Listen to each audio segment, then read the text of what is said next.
in our pop culture, and he has this platform. And the mistake the other candidates made is that they didn't take him seriously early on. And as Gloria noted earlier, Trump's support, the cement is drying. His core supporters are tight with him, and he's just proved in Nevada he can grow a little bit. But even if he goes back to being in the mid-30s, as long as there's 4 or 5 candidates in the race, that's fine for him. And in these early states, he can rack up the delegates.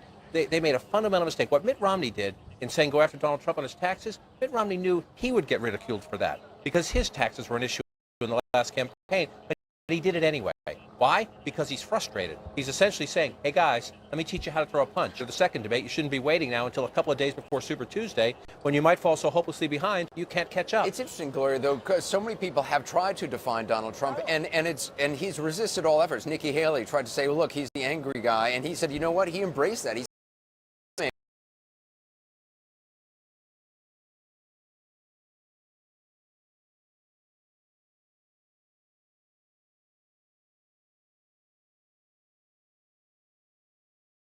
or throw punches. Jeffrey, I mean, the other question which Gloria has raised and John has raised is how aggressively does him to have Ted Cruz win in Texas so that Ted Cruz stays in the race? And so it's sort of a what is the path forward for them? Is it, for Kasich, it just seems on the map that Ben, right. As you look, Ben Carson is staying in the race for Ben.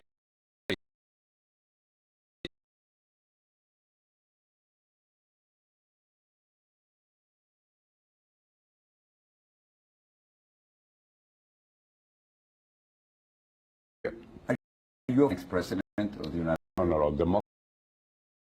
Says Jeffrey, or do you try to make it elsewhere? Yeah, sure. I mean, Texas clearly has always, before Donald Trump started doing so well, was always a key part of Ted Cruz's March for Southern strategy. I mean, this was a map that was built really for Ted Cruz. Nobody in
to the University of Houston.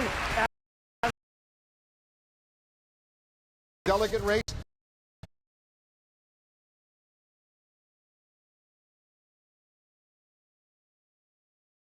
In the center and the Bash and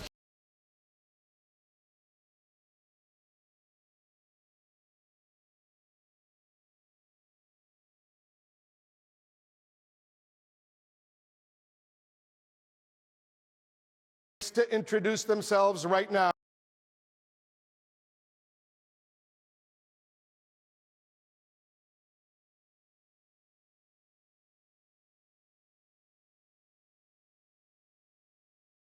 Coverage.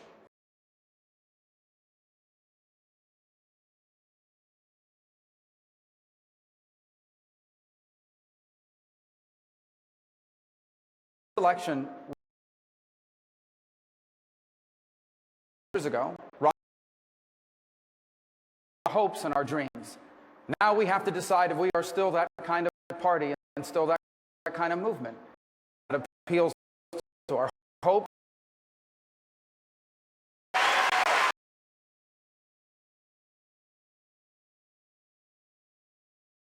Here, my mom became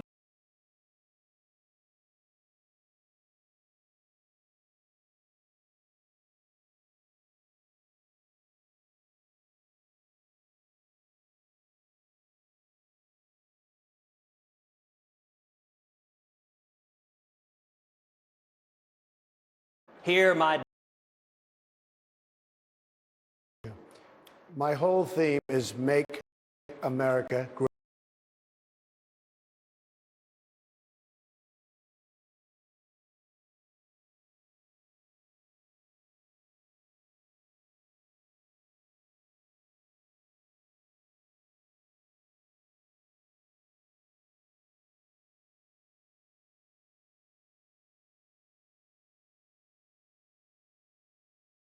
That's where we begin.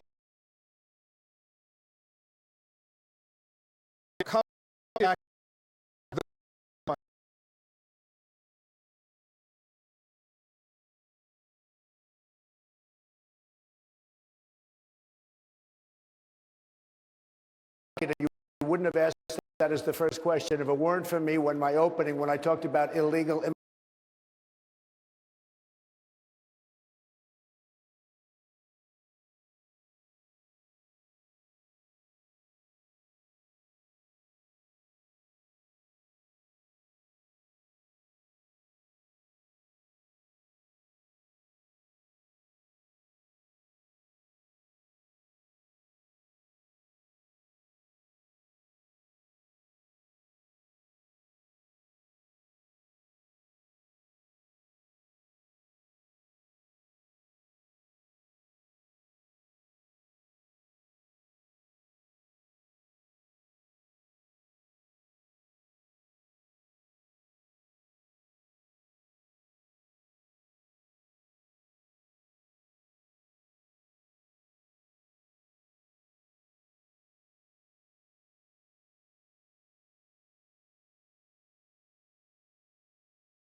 Created for 30 years.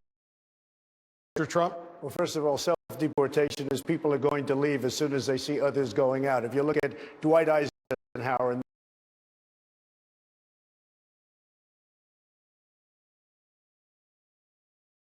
look, it's the up season. People didn't want to have part-time jobs. There were part-time jobs very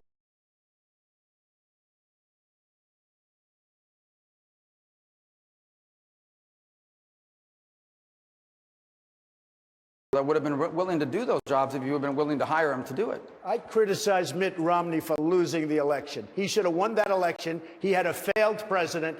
He ran.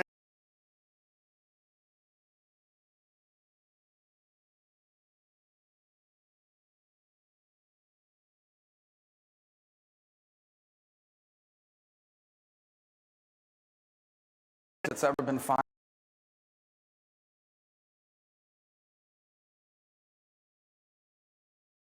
Had Another nothing company but problems. from another country.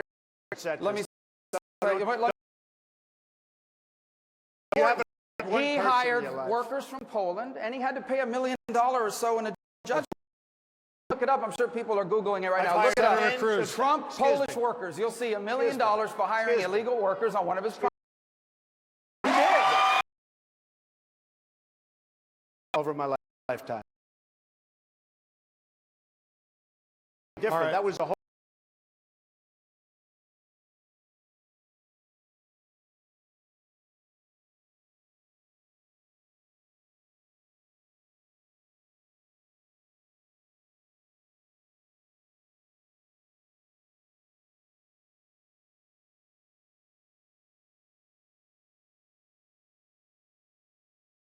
Build a wall.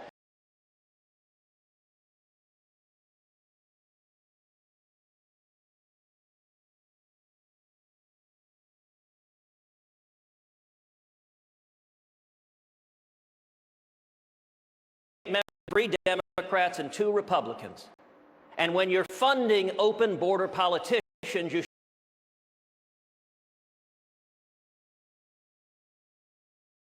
and I'm the only one.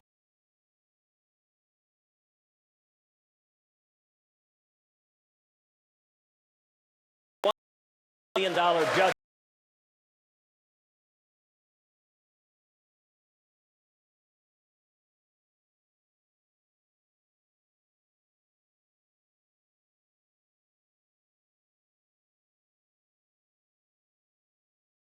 Because I was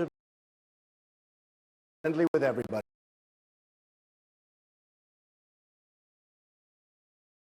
Minor details. Backing you.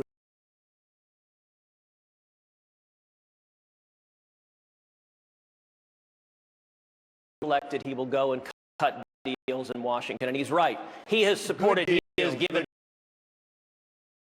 illegal immigration, wouldn't be hiring illegal immigrants. Anyone who really cared about illegal immigration wouldn't Pelosi.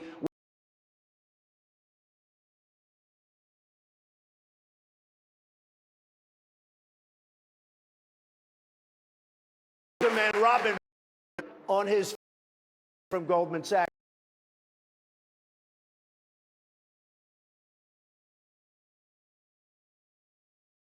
I want to quote you now.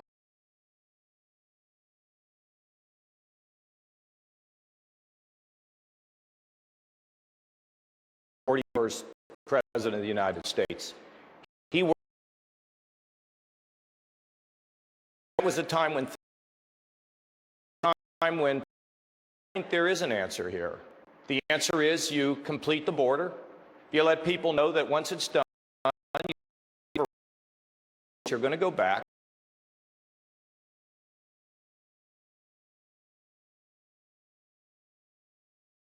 Taxes, maybe some community service, not a path to citizenship.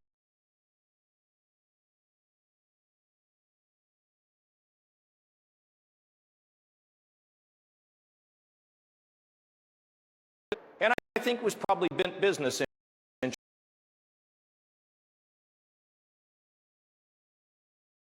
should do it again, and I will have a plan in the first 100 days to get it.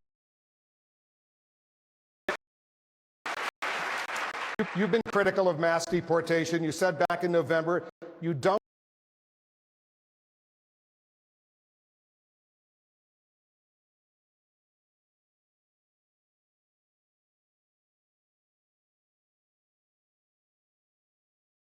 easily.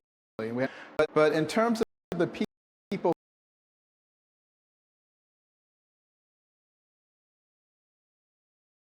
which to get registered, they have to pay. They have to pay, but they don't have to live.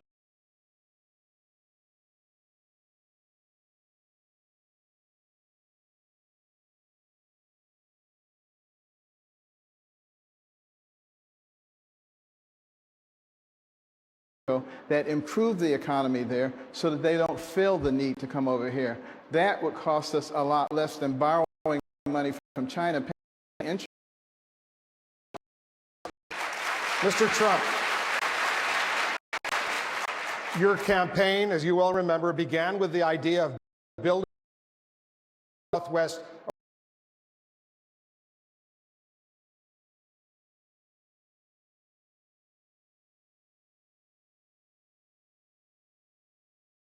Fox.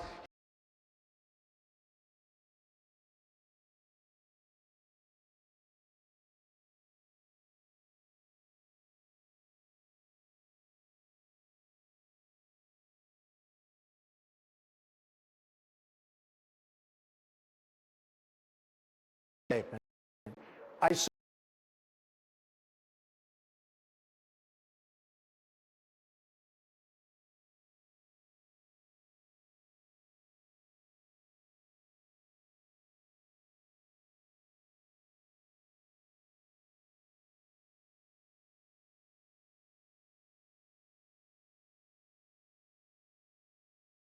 $1.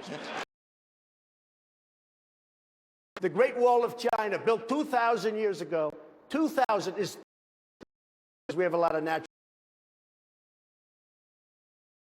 higher than the ceiling.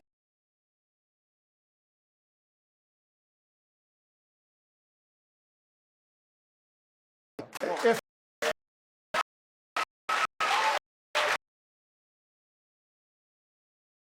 $8 billion. Losing so much here, and then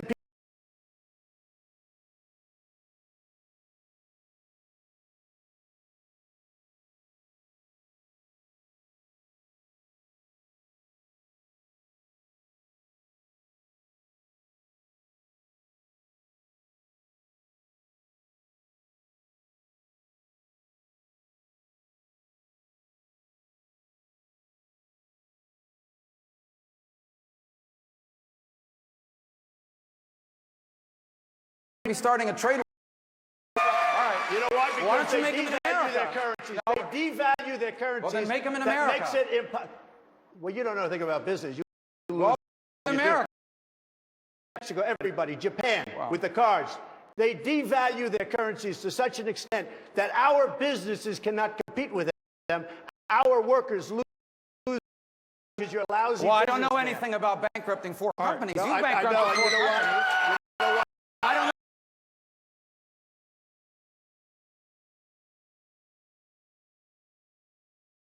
$1,000 to go to a university. By the way, that's a fake school. And by the way, and you know what they got? They got to take a I've won picture with most- a cutout of Donald Trump. And by the way, That's what they got for the $36,000. $36,000. I want to move And on. they actually did a very good job. But Mr. I've Trump. won most of the lawsuit. Senator, I So want to most bring of the in, lawsuit. I want to bring in my colleague Maria Celeste. The guy that buys a house for $179,000, he sells it to a lobbyist who's probably here for $380,000, and then legislation is passed. You tell me about this guy. This is what we're going to have. Here's the as guy that president. inherited $200 million. If he hadn't inherited $200 million, you know where Donald Trump would be right now?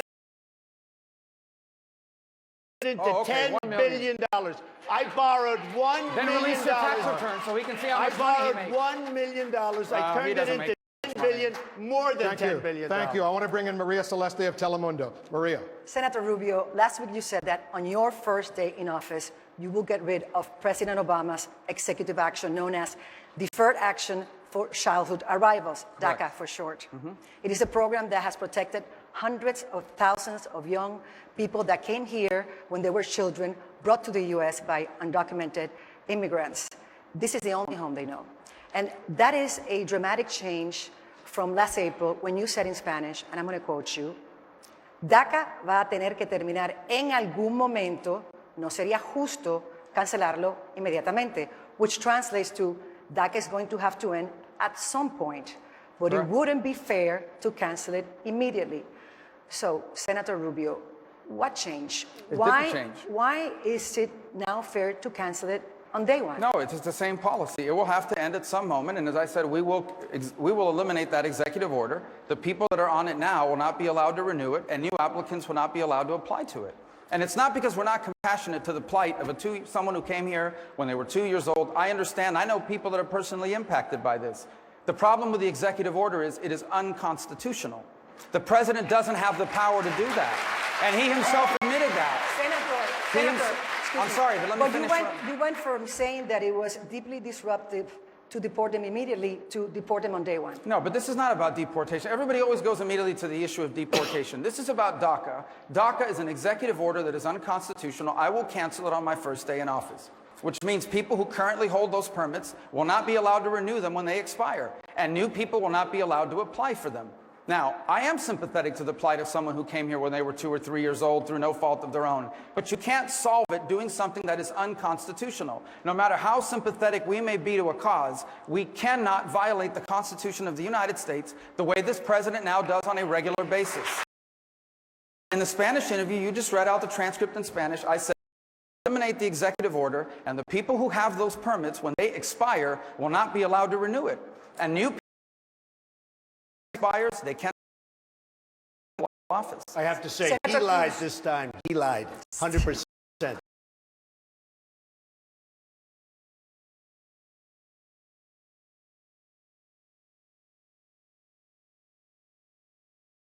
Campaigned in Iowa and took on the lobby welfare and said we should have no ethanol subsidies.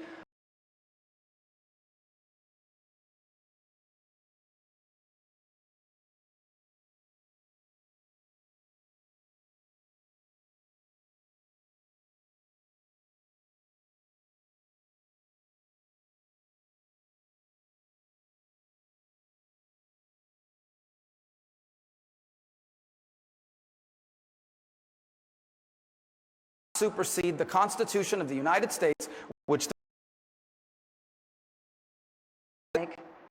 candidate ever to win a caucus or primary. And yet there is the of Republicans. Well, Maria, listen.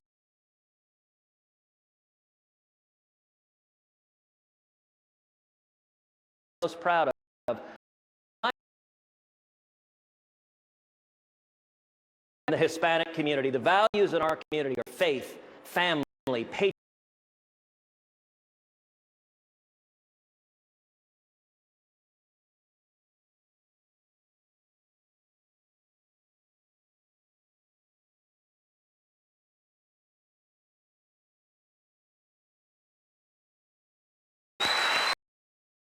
that have been impacted by it. But I'm going to tell you the most powerful sentiment in the Hispanic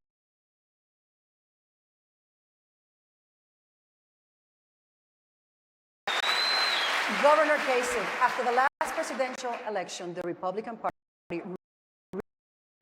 it were spelled out, quoted. If Hispanic Americans hear that the GOP doesn't want them in the United States, they won't pay attention to our next sentence. So, do you think that your fellow Republican candidates get it? Well, I'm not going to talk about that. I mean, I got to tell you, I was with this little 12-year-old girl, was at a town hall meeting, and she said, you know, I don't like all this yelling and screaming at the debates. My mother's thinking I might not be able to watch the thing anymore. I think we ought to move beyond that, about what they think. I'm going to tell you what I think. My position on this whole immigration issue has been clear from the beginning. I haven't changed anything with it. And look, my view is we need economic growth. Everything starts with economic growth. And how do you get it? Common sense regulations, lower taxes for both business and individuals, and of course a fiscal plan that balances a budget. That gives you economic growth. I did it when I was in Washington as the Budget Committee chairman, negotiating actually with Democrats. It gave us surpluses, economic growth, and the same thing in Ohio. But here's the thing that I believe. Economic growth is not an end unto itself. We have to make sure that everybody has a sense that they can rise. Of course, our friends in the Hispanic community, our friends in the African American community. The promise of America is that our system, when we follow the right formula, is going to give opportunity for everyone. It's what Jack Kemp used to say, a rising tide lifts all boats, not just some boats, but all boats. And you know what? With me in the Hispanic community, I think they like me, and I appreciate that because I want them to have the same opportunity that I and my children and my wife and the people we love have had in this country. It's time to solve problems. Concerning this recommendation of the report, didn't hear the first part. Is recommended that in order to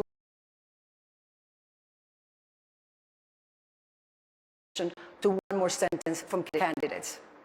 Okay, well, first of all, let me just mention that last year at NALEO, the National Association for Latino Elected Officials, I was the only one of 17 Republican candidates to go there. And the reason that I don't fear going to an organization like that is because the message that I give is the same message to every group. You know, this is America, and we need to have policies that give liberty and justice to all people. And that's the way that I have fashioned virtually every policy, looking at that. And I think that's the way the Republican Party generally thinks. We don't pick and choose winners and losers. We are compassionate, but real compassion is providing people with a ladder of opportunity to climb up from a state of dependence and become part of the fabric of America. When we begin to emphasize that, I think we will attract everybody.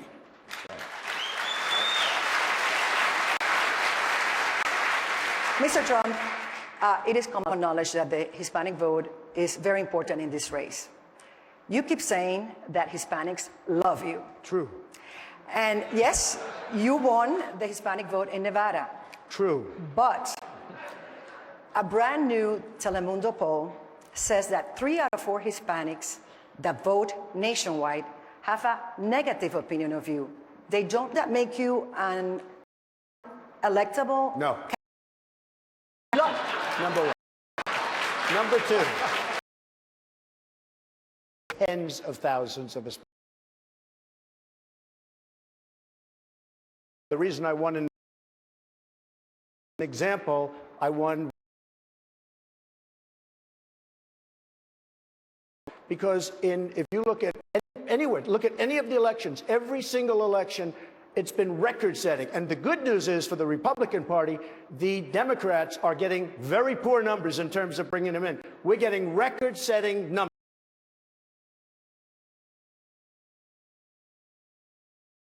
I love them. All right, well, it's not the only poll. They're fine. You know what? They're fine. Let me finish, They're please. fine. Just last night, the Washington Post showed that 80% of Hispanic voters in their polls have a negative view of you. And concerning the Nevada victory, allow me to explain that the poll in Nevada was based on a tiny sample, Okay. statistically insignificant of only like 100, let me finish please, of 100 Hispanic Republicans on the state of Nevada. Why did they take the poll? Why did they waste their time? I am making reference to Hispanics voters nationwide in a general election. I'm just telling you, I'm doing very well with Hispanics. And by the way, I settled my suit, as you know, with Univision. It was settled. We're good friends now. It was all settled up. Very happy, very happy. Very good people. But I'm just telling you that I will do really well with Hispanics. I will do better than anybody on the stage. I have respect for the people on the stage, but I will do very well with Hispanics. But I'm telling you also, I'm bringing people, Democrats over, and I'm bringing the independents over, and we're building a much bigger, much stronger Republican Party. Mr. Trump, thank you. I want to turn our attention now to another critically important issue for the American people, the United States Supreme Court, where filling the vacancy left by the late Justice Antonin Scalia has become a major campaign issue. I want to bring in Salem Radio Network host Hugh Hewitt. Hugh? Thank you, Wolf. To me, it's the most important issue. I'll start with you, Senator Cruz. Do you trust Mr. Trump to nominate conservative justices? Well, Hugh, I agree with you that Justice Scalia's passing underscores the enormous gravity of this election. Justice Scalia was someone I knew personally for 20 years, was privileged to be at his funeral this weekend. And with his passing, the court is now hanging in the balance. We are one liberal justice away from a 5-justice radical leftist majority that would undermine our religious liberty, that would undermine the right to life, and that would fundamentally erase the Second Amendment right to keep and bear arms from the Constitution. Now, I think the voters of Texas, the voters across Super Tuesday, are assessing everyone standing on this stage. In the past, Republican presidents always promise to nominate strict constitutionalists. So I'm certain if you took a survey, everyone would say they would do that. But the reality is Democrats bat about 1,000. Just about everyone they put on the court votes exactly as they want. Republicans have batted worse than 500. More than half of the people we put on the court have been a disaster. I've spent my whole life fighting to defend the Bill of Rights and the Constitution. And I can tell you, for voters that care about life or marriage or religious liberty or the Second Amendment, they're asking the question, who do you know, beyond a shadow of a doubt, who do you know will nominate principled constitutionalists to the court? I give you my word, every justice I nominate will vigorously defend the Bill of Rights for my children and for yours. Mr. Trump, Senator Cruz mentioned the issue that keeps me up at night, which is religious liberty. Churches, Catholic and Christian colleges, Catholic adoption agencies, all sorts of religious institutions fear that Hobby Lobby, if it's repealed, it was a 5-4 decision, they're going to have to bend their knee and provide morning after pills. They fear that if Bob Jones is expanded,